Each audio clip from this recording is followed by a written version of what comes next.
kemuliaan di sorga, perdamaian di bumi. Lukas 2 ayat 8-20. Jumat 24 Desember 2021, malam Natal. Saudara, sepintas tidak ada yang istimewa dengan bayi itu. Coba lihat, ia dibedung seperti kebanyakan bayi yang baru dilahirkan. Lagi pula, ia dibaringkan di palungan. Loh, palungan? Bahasa Yunani, fatnei.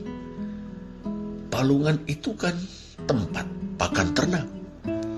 Dalam bahasa Ibrani, ebus. Demikian kita membaca dalam Yesaya 1 ayat 3. Keledai mengenal palungan yang disediakan tuannya. Sedangkan dalam versi Septuaginta, yaitu Perjanjian Lama berbahasa Yunani, kita membaca ekno onostein fatnein tu kuriu autu.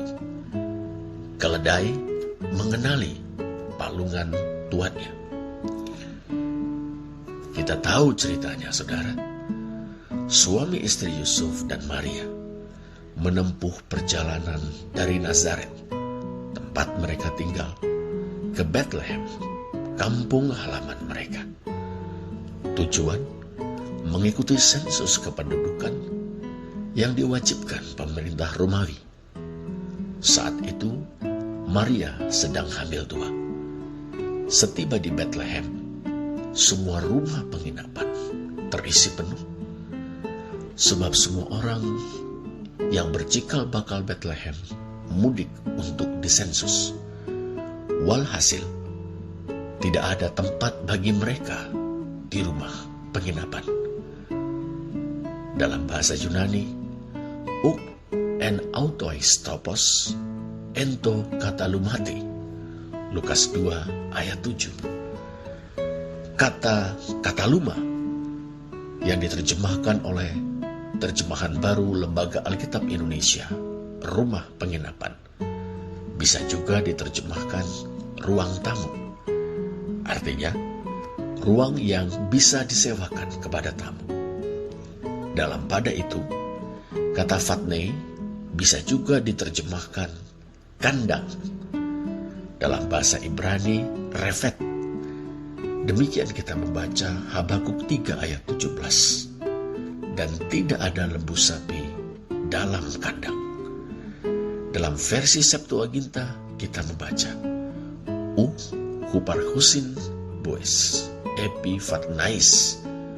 Lembu-lembu jantan tidak ada pada kandang.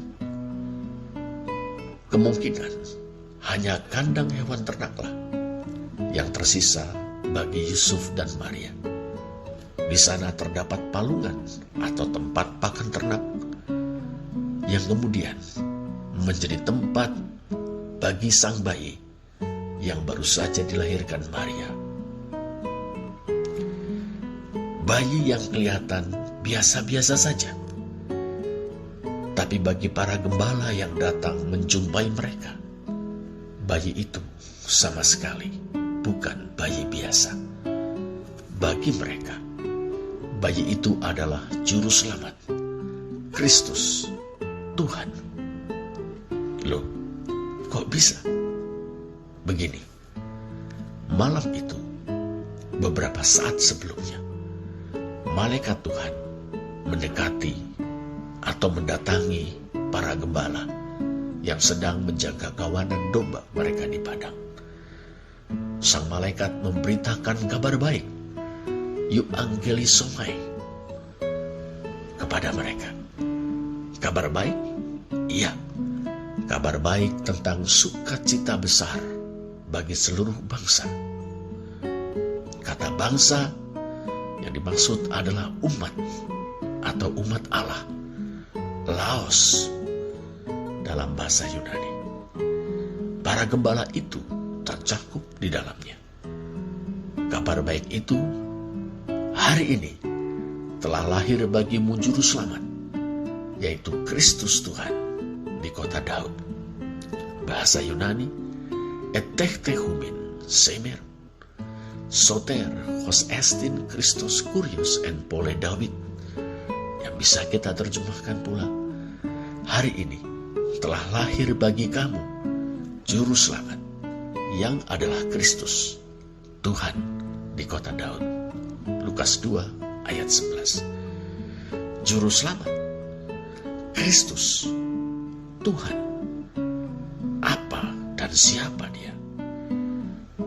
Pertama, saudara, Kristus atau Kristus alias Mesias adalah sebuah jabatan. Ia adalah Maharaja Agung yang diwarapi Allah dari wangsa atau dinasti Daud, ahli waris tahta Israel Raya untuk selama-lamanya. Sebagaimana kita baca dalam Lukas 1 ayat 31-33, malaikat Gabriel berkata kepada anak darah Maria, "Sesungguhnya engkau akan mengandung dan akan melahirkan seorang anak laki-laki, dan hendaklah engkau menamai dia Yesus. Ia akan menjadi besar dan akan disebut anak Allah yang Maha Tinggi. Dan Tuhan Allah akan mengaruniakan kepadanya tahta Daud bapa leluhurnya. Dan ia akan menjadi raja atas kaum keturunan Yakub sampai selama-lamanya. Dan kerajaannya tidak akan berkesudahan."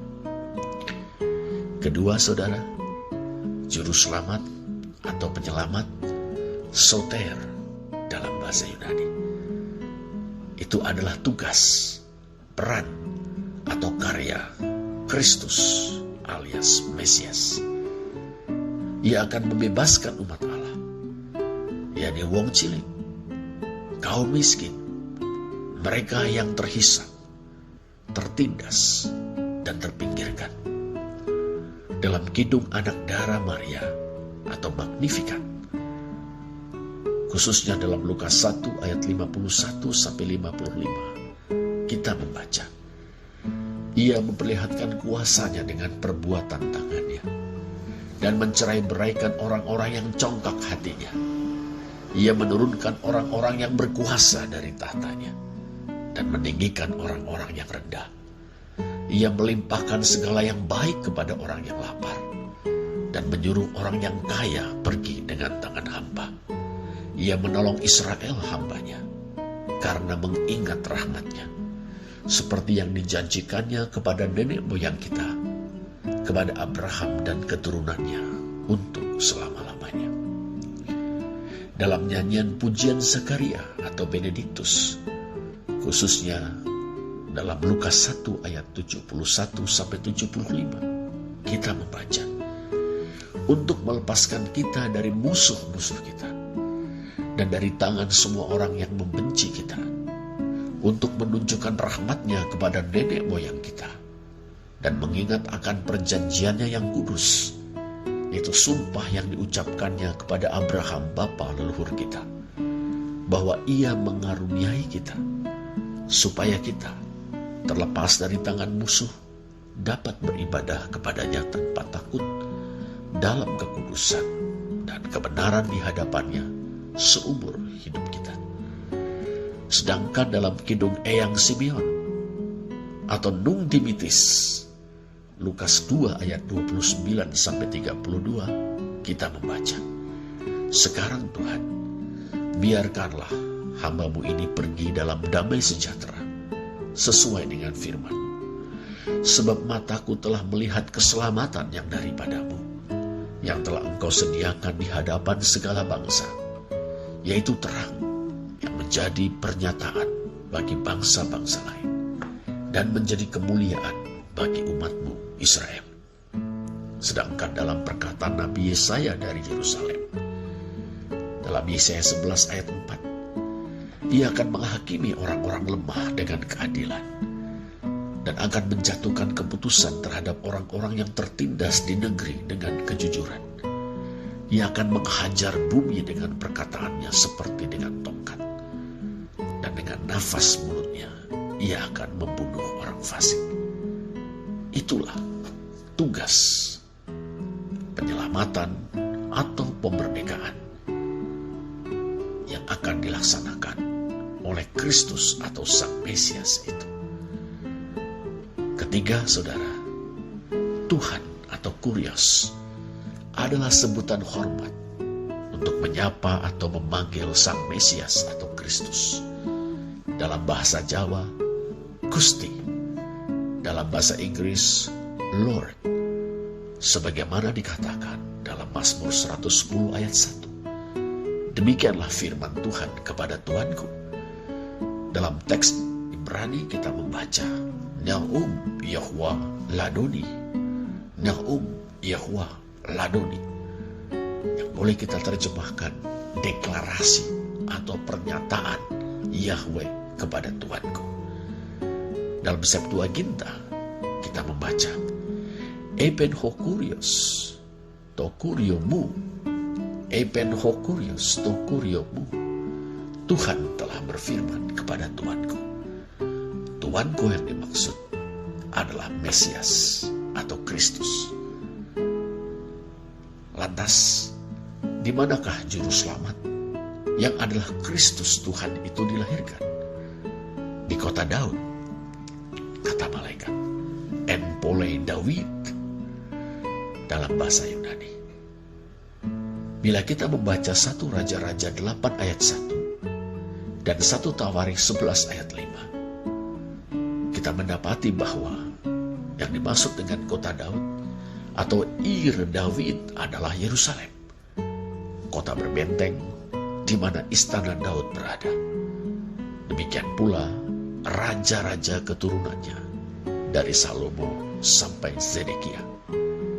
Tetapi para gembala, orang-orang sederhana itu, rupanya cukup cerdas untuk memahami kota Daud sebagai kota di mana Daud dilahirkan, atau kota dari mana Daud berasal. Itu bukan Yerusalem, melainkan Bethlehem. Lihatlah 1 Samuel 17 ayat 12. Seperti difirmankan Allah melalui Nabi Mika, daripadamu, maksudnya Bethlehem, akan muncul bagiku dia yang akan menjadi penguasa atas Israel. Mimka li yetse lihyot Moshe bayi Israel. Atau dalam terjemahan baru Lembaga Alkitab Indonesia, daripadamu akan bangkit bagiku seorang yang akan memerintah Israel. Mika 5 ayat 1. Para gembala, saudara, tidak pergi ke Yerusalem.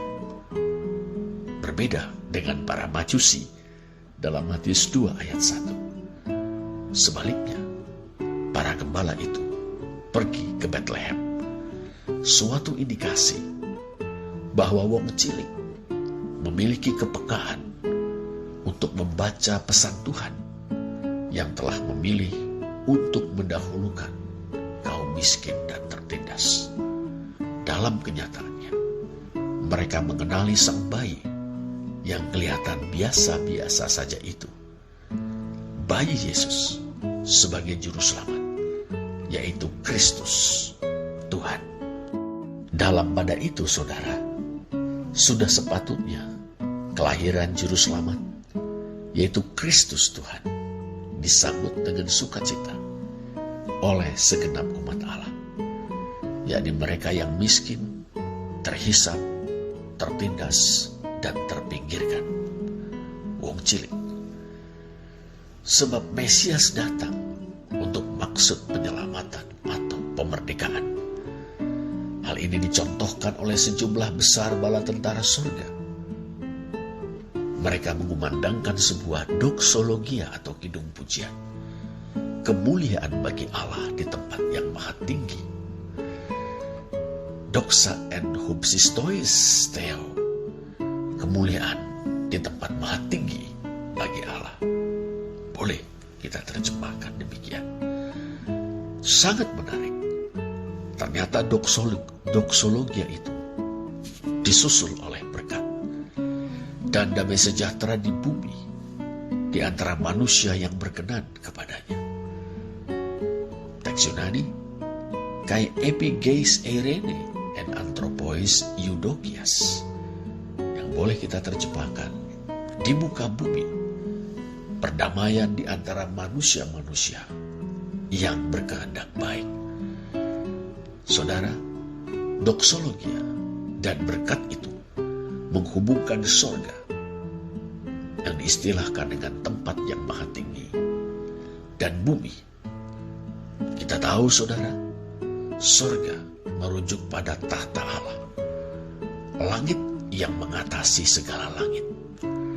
Mazmur 148 ayat 4. Shemei Hasyamayim atau Hoi Uranoi Ton Uranon. Sedangkan bumi adalah bumi manusia yang tidak sebanding dengan surga, tapi toh dijadikan oleh Allah dan menjadi sasaran kepeduliannya. Kita ingat ungkapan pemazmur, pertolonganku ialah dari Tuhan yang menjadikan langit dan bumi. Ezrimi imyo osisyamayim wa arets. Mazmur 121 ayat 1. Saudara, kelahiran Mesias atau Kristus, yakni anak Daud yang diurapi Allah untuk menyelamatkan kaum miskin dan tertindas, rupanya telah membuat bala tentara surga memuliakan Allah yang bertahta di surga dan memohonkan berkat agar shalom dalam bahasa Ibrani atau eirene dalam teks Yunani, yang merupakan salinan dari shalom dalam bahasa Ibrani, terwujud di bumi, yakni di antara atau pada manusia yang berkenan kepadanya. Antropoi Eudokias. Saudara, ungkapan antropoi Eudokias juga sangat menarik. Ungkapan ini bisa diartikan sebagaimana terjemahan baru Lembaga Alkitab Indonesia, manusia yang berkenan kepadanya. Artinya, manusia-manusia yang diperkenan oleh Allah. Dalam Injil Lukas kita mendapati kata benda Eudokia, kehendak baik, seperti dalam Lukas 2 ayat 14, juga 10 ayat 21. Kita juga mendapati kata kerja Eudokeio, yang artinya berkenan, Lukas 3 ayat 22 dan 12 ayat 32. Allah berkenan kepada Yesus yang dalam baptisan disebut sebagai anaknya, Lukas 3 ayat 22. Allah berkenan juga kepada kawanan kecil, Lukas 12 ayat 32. Tomikron, Poimion. Mereka adalah komunitas paguyuban yang dirintis oleh Yesus, yang terutama terdiri dari kaum miskin dan tertindas. Bandingkan dengan Lukas 4 ayat 17 dan 18, serta 6 ayat 20 dan 21. Dalam doanya, Lukas 10 ayat 21, Yesus mengatakan kepada Bapaknya, adalah kehendak baik atau Eudokia Bapa untuk menyembunyikan pengetahuan tentang hubungan antara anak dan Bapa, Yesus dan Allah, dari kaum bijak bestari dan cerdik pandai atau sophoi kaisunetoi, tapi justru menyingkapkannya, menyatakannya kepada orang-orang kecil, nepia, orang-orang sederhana, wong cilik. Di samping itu, saudara, ungkapan antropoi Eudokias juga bisa diartikan sebagai people of goodwill, manusia-manusia yang berkehendak baik, atau orang-orang yang memiliki niat atau kehendak yang baik. Kata Eudokia sebagai kehendak baik manusia misalnya, bisa kita lihat dalam Roma 10 ayat 1. Tentang Rasul Paulus yang merindukan keselamatan saudara-saudara sebangsanya, orang Yahudi. Filipi 1 ayat 9 yang bicara tentang orang-orang yang memberitakan Injil. Dan 2 Tesalonika 1 ayat 11 yang yang merujuk pada orang-orang percaya atau orang-orang yang telah mengalami anugerah keselamatan di dalam Kristus. Dalam Injil Lukas, saudara, manusia-manusia berkehendak baik ini mencakup Eyang Kakung Simeon, seorang yang benar dan saleh yang menantikan penghiburan bagi Israel. Lukas 2 ayat 23. Eyang Putri Hana yang siang malam beribadah dengan berpuasa dan berdoa. Lukas 2 ayat 37. Demikian juga semua orang yang menantikan kelepasan untuk Yerusalem. Ayat 38. Ada juga orang banyak atau okhlos yang bertobat melalui pemberitaan Yohanes Pembaptis. Mereka terdiri dari orang-orang yang berbagi dengan sesamanya. Lukas 3 ayat 11. Para pemungut cukai yang berhenti dari praktek-praktek manipulatif dan koruptif atas pajak. Ayat 12 dan 13. Serta para prajurit yang meninggalkan praktek-praktek memeras dan merampasi rakyat. Ayat 14 dan 15.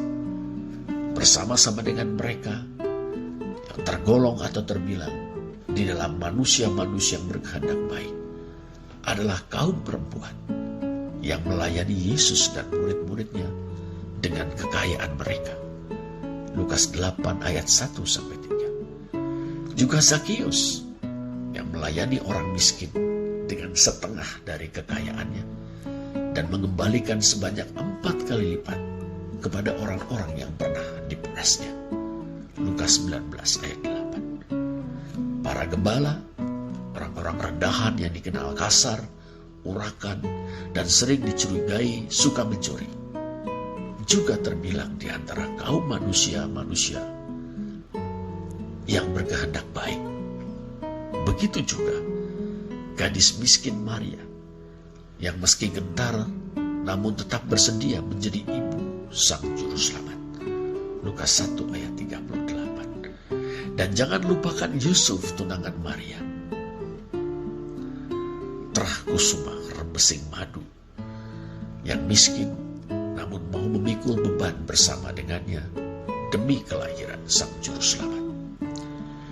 Saya cenderung untuk mengartikan Anthropoi Eudokias sebagai people of goodwill, manusia-manusia yang berkehendak baik. Meski demikian, saudara, kita tidak perlu sama sekali mengesampingkan pengertian manusia yang berkenan kepada Allah. Sebab kita percaya bahwa Allah berkenan kepada manusia-manusia yang berkehendak baik. Kita juga percaya bahwa Allah berkenan menyempurnakan kehendak baik seseorang. Jadi ada wong cilik atau kaum miskin, mereka adalah korban-korban ketidakadilan berupa kesewenang-wenangan, penghisapan, penindasan, diskriminasi, intoleransi, persekusi, dan kekerasan, termasuk kekerasan dalam rumah tangga dan rudo, paripeksa, pemerkosaan, pencabulan, pelecehan seksual. Allah mempedulikan mereka. Mereka adalah sasaran perhatian khusus Allah. Mereka adalah umatnya, kaumnya, sekutunya. Untuk mereka, Juru Selamat, yakni Kristus Tuhan, dilahirkan. Tuhan Yesus Kristus adalah fakta perjanjian dari pilihan Allah untuk mengutamakan mereka, pilihan Allah untuk menyelamatkan mereka. Allah berketetapan untuk menyelamatkan atau memerdekakan mereka dalam Tuhan Yesus Kristus. Sesungguhnya Juru Selamat, yakni Kristus Tuhan, telah dilahirkan untuk mereka. Ada juga manusia-manusia yang memiliki kehendak yang baik, saudara. Dalam segala keterbatasan, mereka berusaha memelihara iman, hidup dalam pengharapan, serta melayani Allah dan berbagi dengan sesama karena kasih yang berlimpah-limpah di hati mereka. dalam Yesus Kristus, Allah mengaruniakan shalom atau eirene kepada mereka. Ia membuat mereka menikmati perdamaian, damai sejahtera, dan kesejahteraan yang berkeadilan di muka bumi ini. Shalom atau eirene terwujud di antara mereka, terwujud pada mereka. Tetapi mereka sadar, saudara, bahwa itu bukan milik eksklusif. Mereka dipanggil untuk memperluas persemakmuran damai atau commonwealth of peace, supaya mereka yang miskin dan tertindas atau korban-korban ketidakadilan juga boleh menikmati perdamaian, damai sejahtera, dan kesejahteraan yang berkeadilan di muka bumi ini. Dengan demikian, di bumi ini, eirene en anthropois eudokias tidak saja berarti perdamaian, damai sejahtera, dan kesejahteraan yang berkeadilan ada pada atau di antara manusia-manusia berkehendak baik, tetapi juga oleh manusia-manusia yang berkehendak baik itu dalam persekutuan dengan Yesus Kristus. Manusia-manusia yang berkehendak baik menjadi rakan sekerja Allah untuk menyelamatkan atau memerdekakan umat Allah, yakni mereka yang terhisap, tertindas, dan terpinggirkan. Saudara, dari doksologia dan doa bala tentara surga, kita belajar bahwa kemuliaan Allah terkait dengan terwujudnya eirene atau shalom di antara umatnya, yakni wong cilik dan orang-orang yang berkehendak baik itu. Allah dimuliakan manakala shalom terwujud di tengah-tengah mereka. Dalam artian ini, tidaklah berlebihan bila kita mengatakan bahwa kelahiran Yesus Kristus adalah pewahyuan bahwa Allah bersedia dimuliakan melalui upaya-upaya mewujudkan perdamaian, damai sejahtera, dan kesejahteraan yang berkeadilan di muka bumi ini dalam persekutuan dengan Yesus Kristus yang hari ini kita rayakan kelahirannya. Marilah kita memuliakan Allah dengan berupaya tiada henti untuk mewujudkan commonwealth of peace, persemakmuran perdamaian, yakni perdamaian, damai sejahtera, dan kesejahteraan yang berkeadilan di muka bumi ini. Kemuliaan di surga, perdamaian di bumi. Selamat Natal, terpujilah